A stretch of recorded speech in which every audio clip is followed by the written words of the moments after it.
Welcome back, you beautiful people, or if you're new, thank you so much for stopping by. So let's just really get down to it. What is Advaita Vedanta non-duality ultimately wanting to say? I thought I'd make this video to stop some of these questions that I occasionally get. I'll refer them to this video, which is sometimes when I'm giving the teachings of Advaita, I'm asked or I'm questioned, these teachings seem contradictory. They seem to clash, not make sense. And you're right, absolutely correct. And you know why?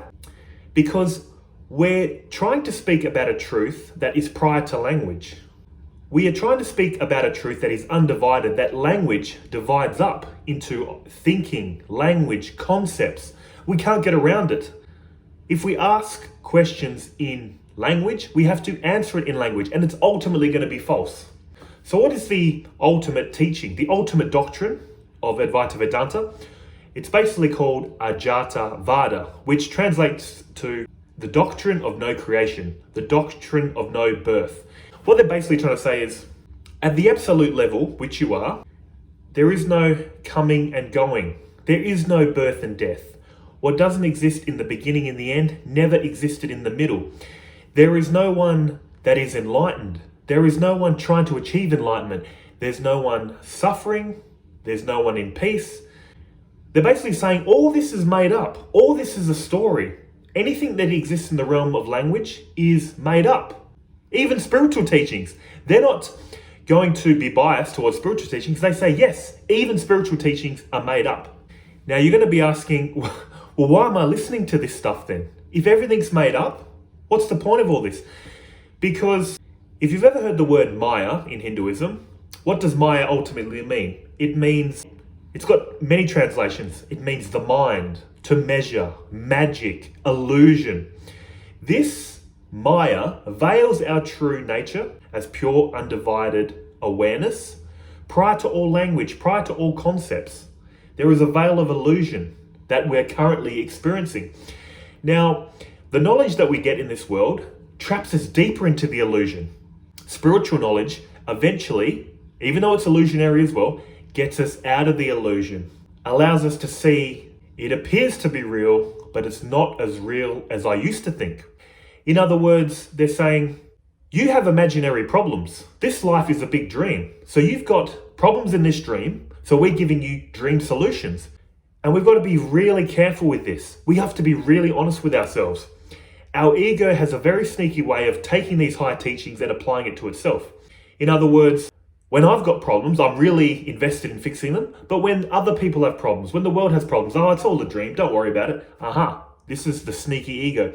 You need to be consistent with your beliefs. If you honestly feel like you're a person living a life, going to work, chasing happiness, avoiding suffering, learning spiritual teachings, if you really feel that, these spiritual teachings are real. They're as real as everything else.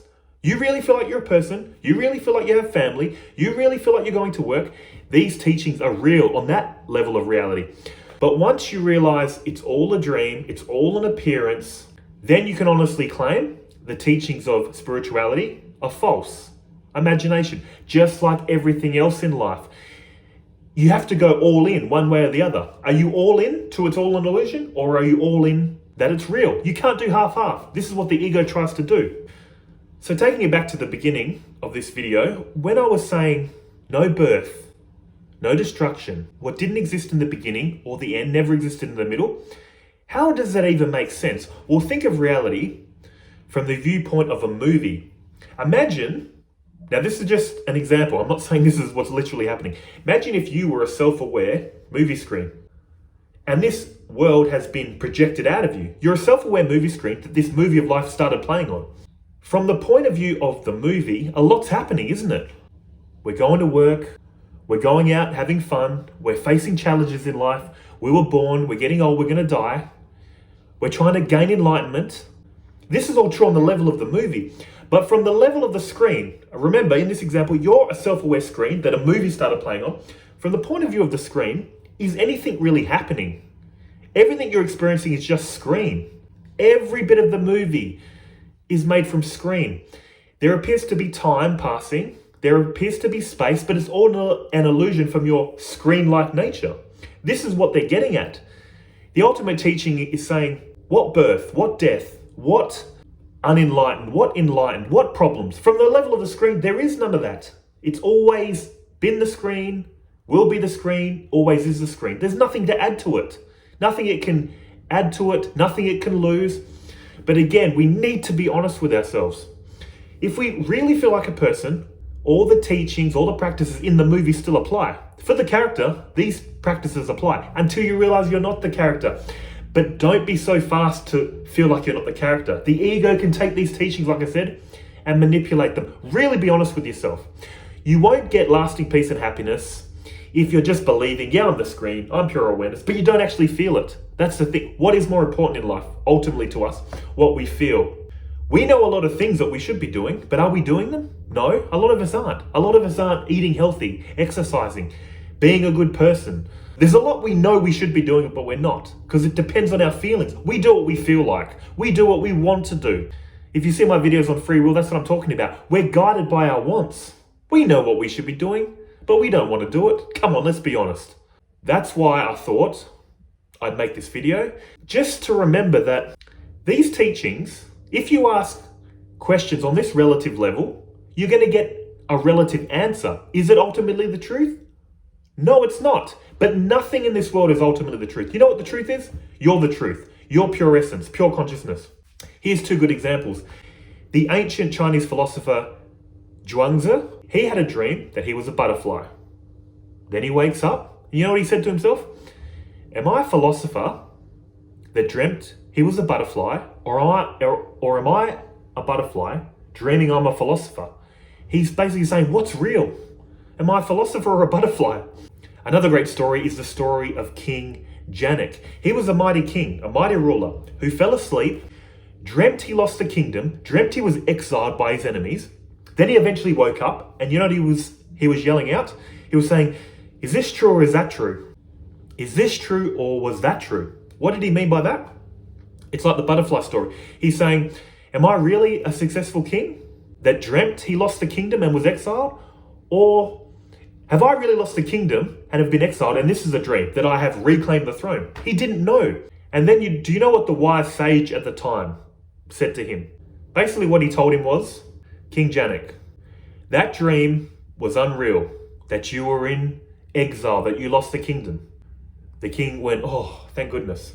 But then he said, hang on, this is also unreal, thinking you're a successful king, that nothing went wrong. And King Janak said, how is that? He basically said, that wasn't real, this isn't real, but you are real. You are the truth. What do you mean by that?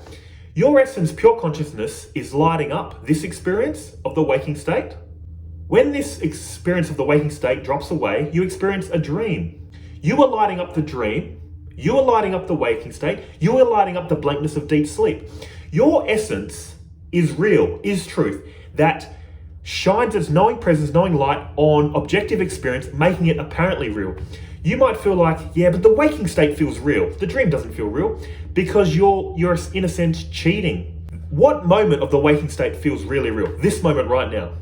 Think about what you did 5 minutes ago, an hour ago. And now think of the dream you had last night. It's all a thought. 5 minutes ago was a thought. It feels like a dream. An hour ago feels like a dream. The dream you had last night feels like a dream.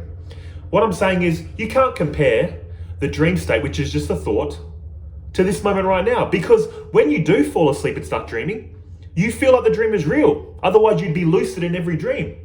And again, why is that? Because you're a knowing presence, a knowing light shining on the dream state, making it apparently real in the moment. The dream falls away, the waking state appears back, shining on the waking state, making it apparently real in the moment. In deep sleep, shining on a blank. You feel like, not because there's a you in deep sleep, but there's a sense, if there was a knower in deep sleep, that you don't exist. Waking state, dream state, deep sleep. Waking state, dream state, deep sleep. You're just cycling through experience, but you're this. You're the truth. Whatever you experience is not the truth. It needs you for its own existence. No consciousness, no experience. You can't have experience with no consciousness. Consciousness is fundamental. It's your true nature. Just keep this in mind when you're hearing these teachings. Ultimately, all teachings are false, just like all knowledge in the world. But when you really feel like a person living a life, it is real. You need to take it serious. When you can generally say, I don't feel like this person, I'm the source that all this is being projected from, then these teachings can be classed as false, unreal. Even spirituality says this. They say the teachings of the world get you trapped into the dream more and more. Teachings of spirituality are false as well, but they get you out of the dream eventually.